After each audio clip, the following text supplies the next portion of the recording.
Our Old Testament scripture reading this morning comes from the prophetic book of Isaiah. If you have got a Bible, if there's a Bible somewhere in front of you, I would encourage you to turn to Isaiah chapter 25.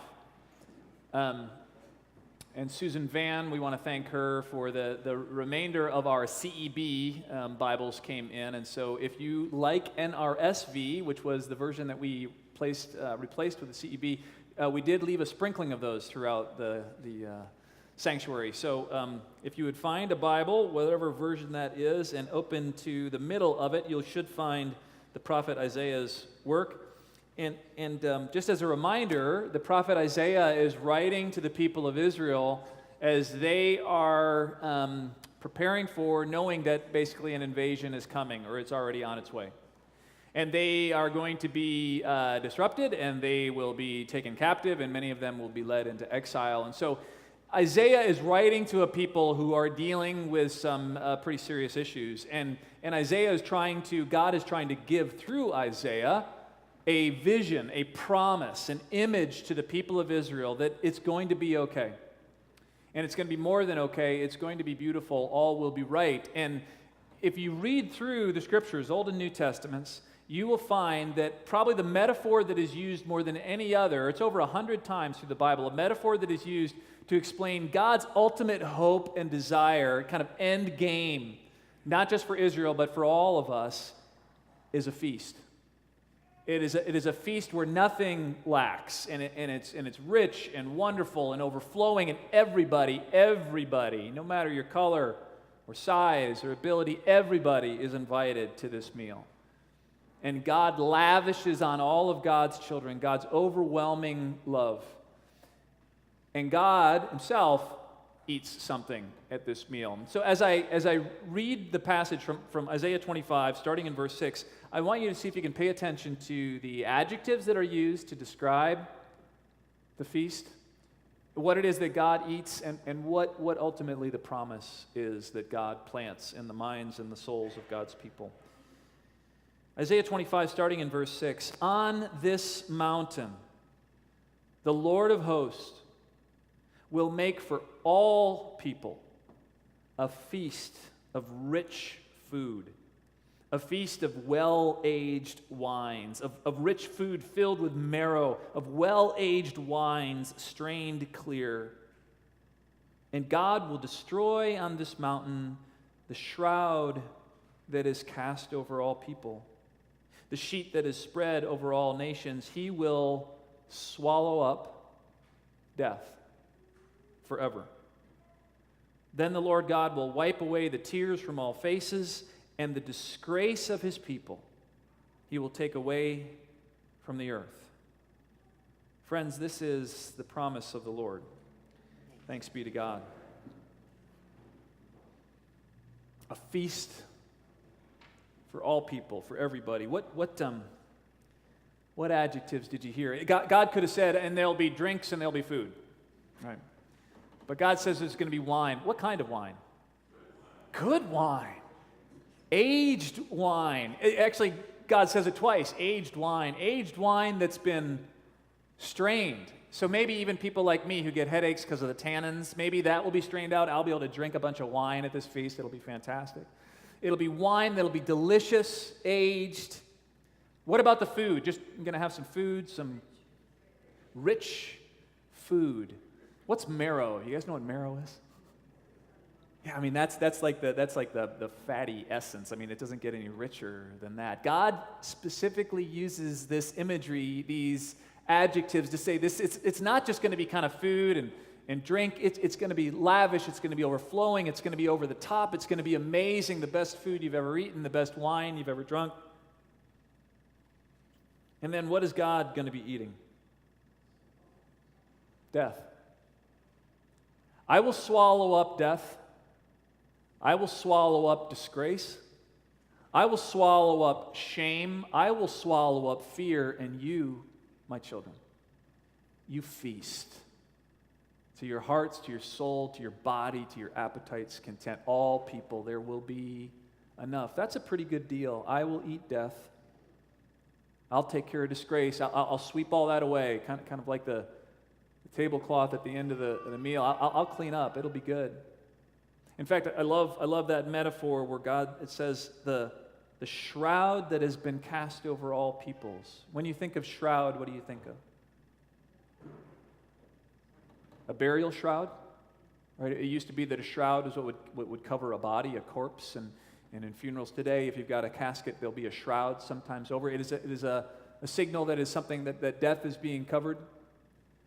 And I have this imagery of God saying this shroud that kind of sits over my people, that sits over some of our individual hearts, that sits over our families, that sits over our neighborhoods, that sits over our nations. This shroud, this death pall, I am going to strip that away, and in fact, I'm going to use that, and I will instead make of it a tablecloth, a banqueting tablecloth that will be then covered over with the finest foods and ale and wine and meat and food that all can taste and feast on. It's a fantastic image, a promise that God makes for all of us.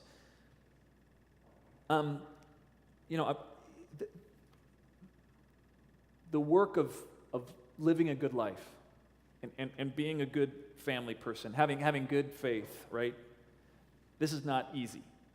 God's justice, advancing God's justice and peace in the world, knowing goodness and truth, all of those things requires serious focus and discipline. And as Christians, we are known for such. But I would say this, that if we as Christians as a whole, writ large, were to be given a grade by society on how good of a job we do of projecting discipline and seriousness and religious asceticism and denial of pleasure, I would guess that society overall would give us pretty decent marks.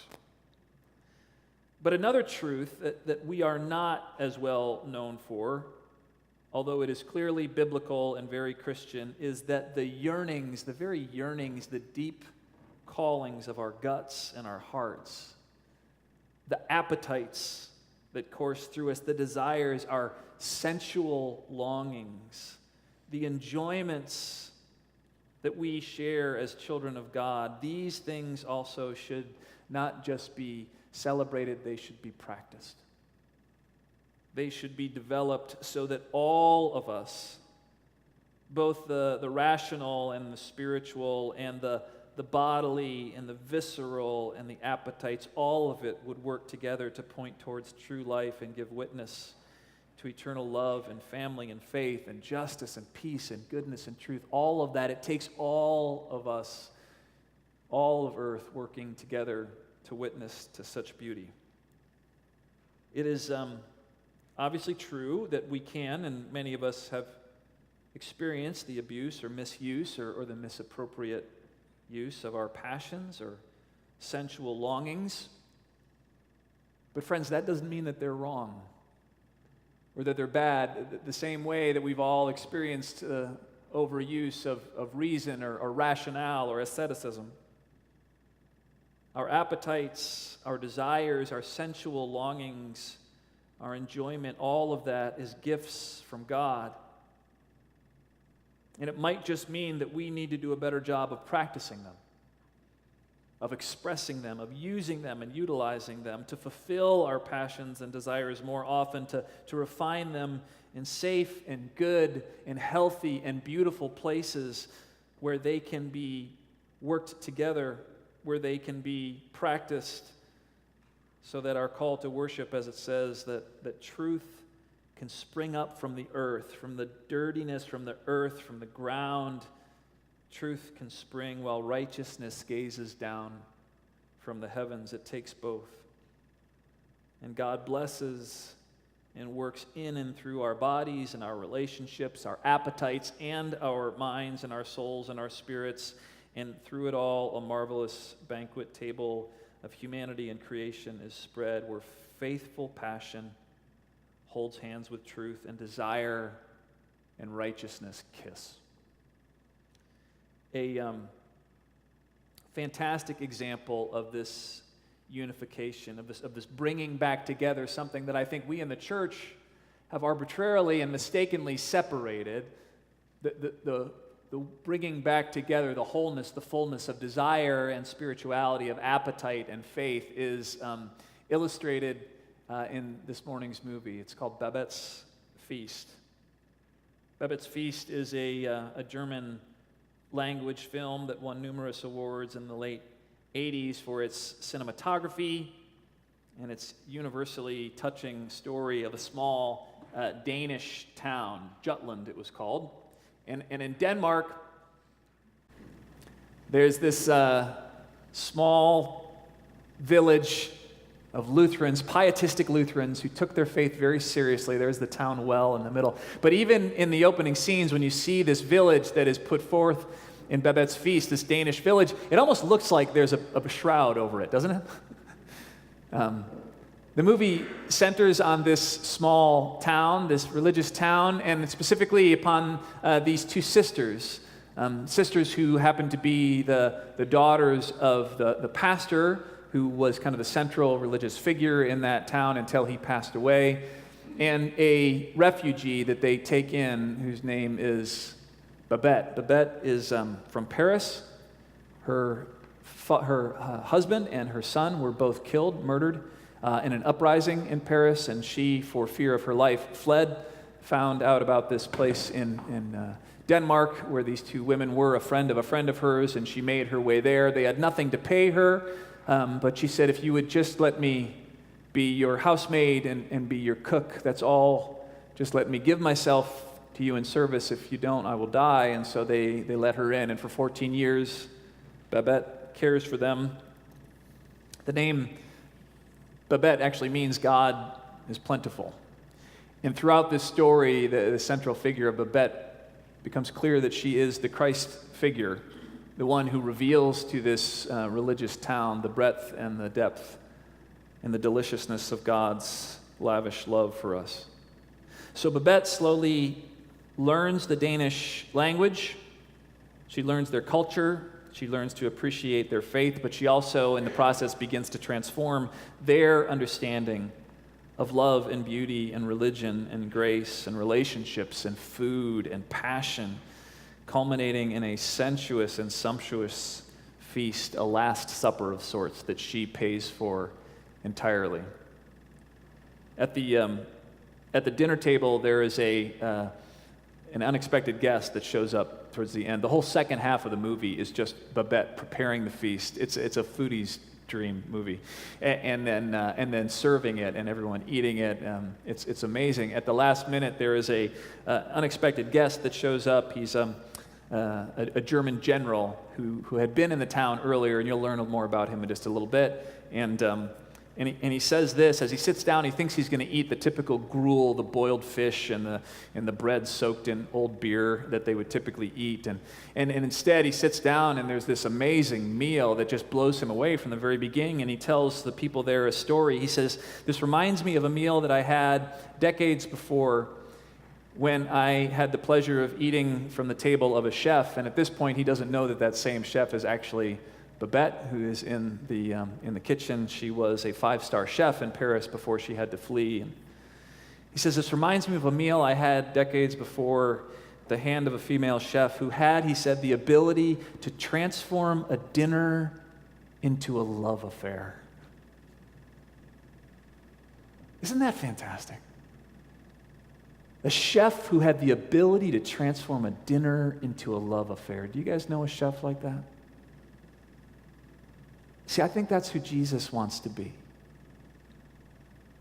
To transform a dinner, any dinner, into a love affair. The general goes on and he says that these dinners, this love affair that you would eat, he said they made no distinction between bodily appetite and spiritual appetite. I love that. I think that is what it means to be a human, fully in the image of God, a child of God, to wed together our spiritual, our bodily appetites. By the end of the feast, the guests who had gathered together quite skeptically and quite defensively, they begin the feast with very tight-gripped hands around the table, praying an old formulaic prayer, pious prayer. But as the meal goes on and they become a little bit intoxicated with the love and the beauty and the generosity of the feast, you can kind of feel throughout the feast this shroud of kind of stiff religiosity is lifted, and the night ends with this gathering, these guests literally spilling out into the street, holding hands in joy, circling the town well, singing songs in what might be seen, I think, as a baptism into a new understanding of faith that is characterized more by feasting and grace than by fasting and rules. It's a marvelous, marvelous movie. And the arc of it, I think, is the arc that God longs to work in all of our lives, that we would move from this not just illogical and not just unbiblical, but I would say even sinful bifurcation that we practice over and over in our lives, that somehow there is a sacred and there is a secular. There are rational and pious and spiritual things that we do, and then there are just those feeling, passionate, appetite things that we do. Friends, there is no division. God has made it all, and God loves and longs for us to drink of all of it together in a passionate embrace, so that we can use all that God has given us, practice using all that God has given us to reflect back to God the beauty of God's creation, and to give thanks, to really celebrate a true Eucharist, a Thanksgiving with all of our lives and all that we do. So I'm going to show just a couple of clips from the movie now. And the first one is a clip, and it's a German language. Remember, film, I told you that. So there's subtitles. I hope you can read them. If you speak German, fantastic. You can maybe tell the person next to you what's being said. But it's going to begin at the feast, where the German general, who I said was invited kind of last minute, he's there. Everybody else, it's such a great movie. All these good, pious Lutherans, they think perhaps, they're not quite sure, but it could be that Babette is a witch. Because this is the first time cases of wine have all of a sudden shown up in their village. And the food that she's preparing is just so lavish, they really are kind of convinced that it would be a sin for them to enjoy this. And so they make an agreement among themselves. Okay, we love Babette, and she's throwing this feast for us, but she is this Parisian, and she could be a witch, and we don't want to be tainted, and we don't want to sin. So this is what we're going to do. We're not going to actually taste the food. We will put it in our mouths, and we will chew it, and we will swallow. We will not taste the wine. We will put it in our mouths, and we will drink it. And we won't comment on the food at all. And if you feel like you need to comment on the food, instead, talk about the weather. And so there's these awkward conversations that have to do with snow and rain in the middle of just this orgasmic meal that they're eating. It's fantastic. So this starts with a clip from the general kind of reflecting back on this meal that he had. And then there's a New York Times film critic who says a couple of things that I thought resonated quite well. So, Alex, bring the lights down. We'll show our first clip. Vi fick Kai en sarkofage. En rätt som hon själv komponerat. General Gallifet, som var värd för kvällen, förklarade att denna kvinna, denna kökschef, var kapabel att förvandla en måltid till en slags kärleksaffär.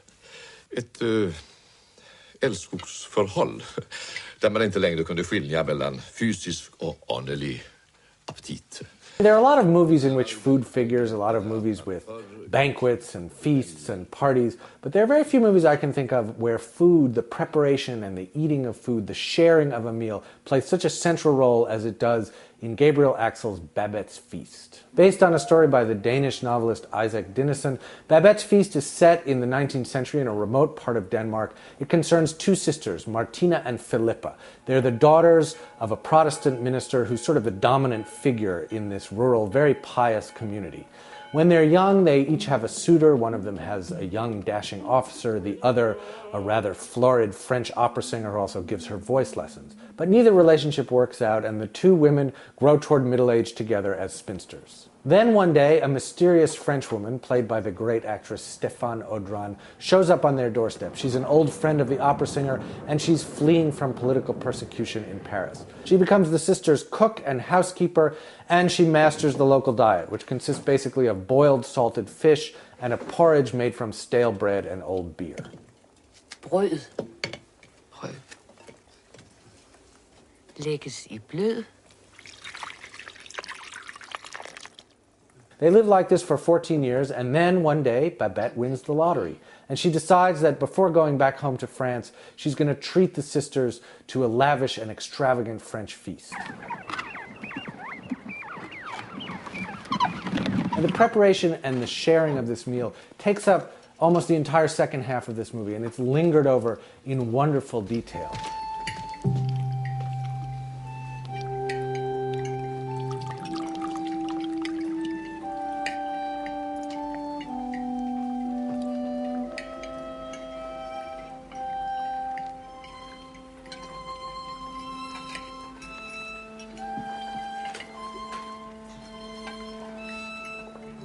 The brilliant thing about this movie and why it is so moving and so satisfying and so fulfilling is that it shows that this religious asceticism and this sensuality are really expressions of the same impulse, which is an impulse of love and generosity and spiritual fulfillment.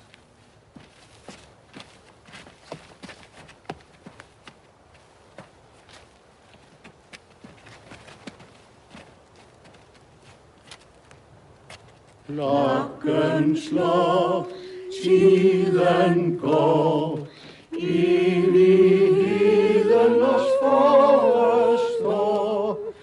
Lad os da bruge den kostbare tid. So Babette wins the lottery.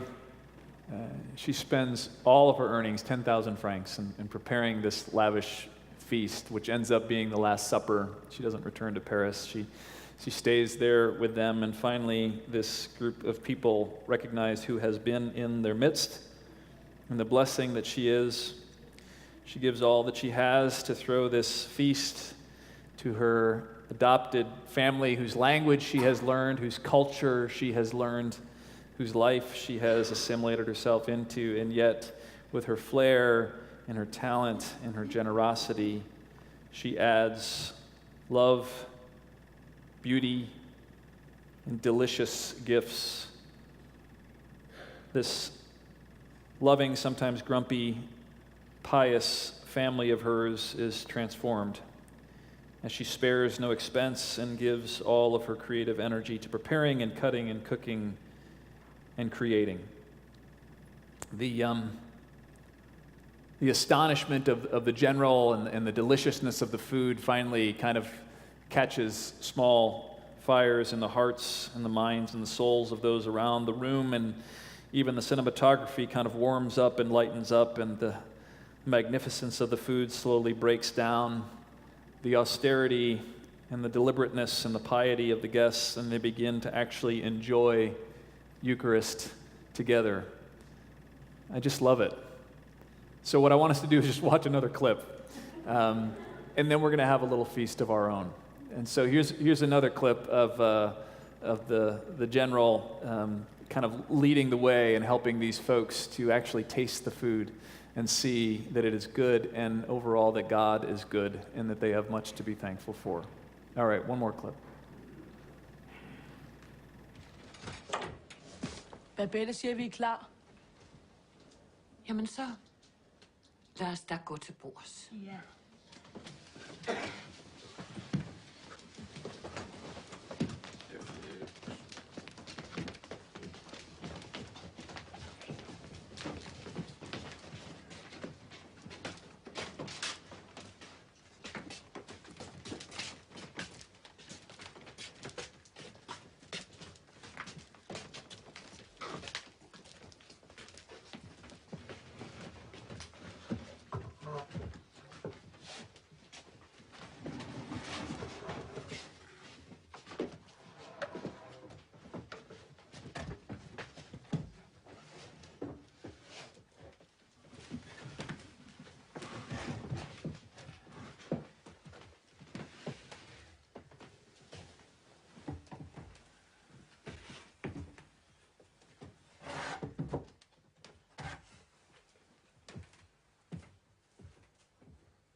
Og husk, vi kan intet smage.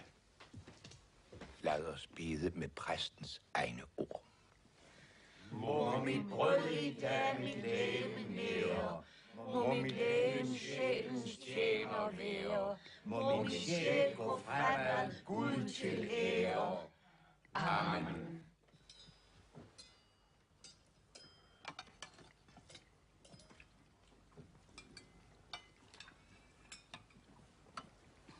Du siger ikke noget om maden. Ikke et ord. Ligesom med brylluppet i Kana, maden har ingen betydning. Vi vil ikke skænke det en tanke.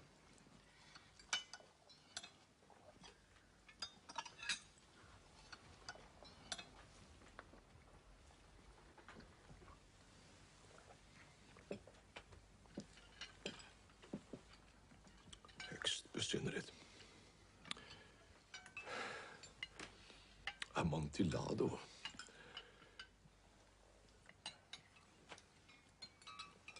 Den bästa amontillado jag någonsin har smakat.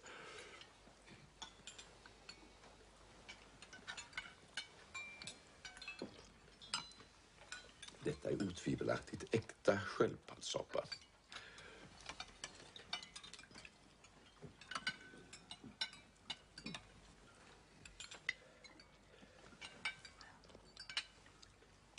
Och vilken sköldpaddssoppa.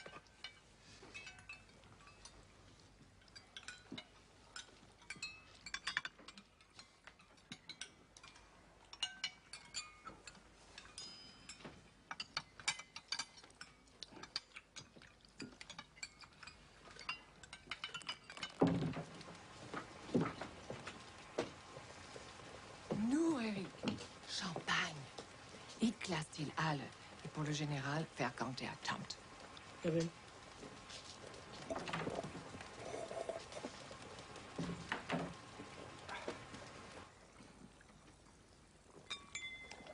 Det må være en slags limonade. All right, Alex, you can bring it. I could watch this thing all over again. We'll cut it there. This morning, as I said, is communion, the sacrament of the Holy Eucharist, which, as we said, for the first few centuries of the church, was a love feast. You came over to somebody's house and everyone brought food and you just ate and you enjoyed together. And somewhere in the midst of that, bread was broken and wine was poured, one of many glasses and many pieces of bread that were shared, and you experienced the fellowship of Christ together in that space. And so we thought what we would do this morning is kind of blend together communion and feasting. And if you haven't noticed, some of you are sitting next to food this morning. And I would like anybody who has brought some food to this feast to come forward. And we're going to set 3 feast tables. So this one over here, and this one over here, and that one over there. We've got some tablecloths. If someone would like to help out, come on up here, Nesbits. Open up the tablecloths. We need to set the tables.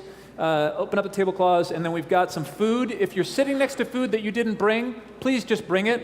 There's some pictures of wine and beer and apple juice and such on the walls. I'm kidding. Actually, I didn't bring beer. I wish I could have. But anything that you find there, if you could bring it forward, we're going to set some feast tables. And if you didn't bring anything, guess what? You're still welcome. This is going to be course 1 and 2 and 3 of our feast. We will end this morning with dessert, which some people call communion. But until then, our choir is going to serenade us. We're going to eat good food. You're going to have a conversation maybe with somebody you haven't before. You're going to have chocolate before noon. You're going to have a Danish. You're going to have some juice. Friends, come forward. Help us set the table and enjoy the feast and recognize how much you are loved by God.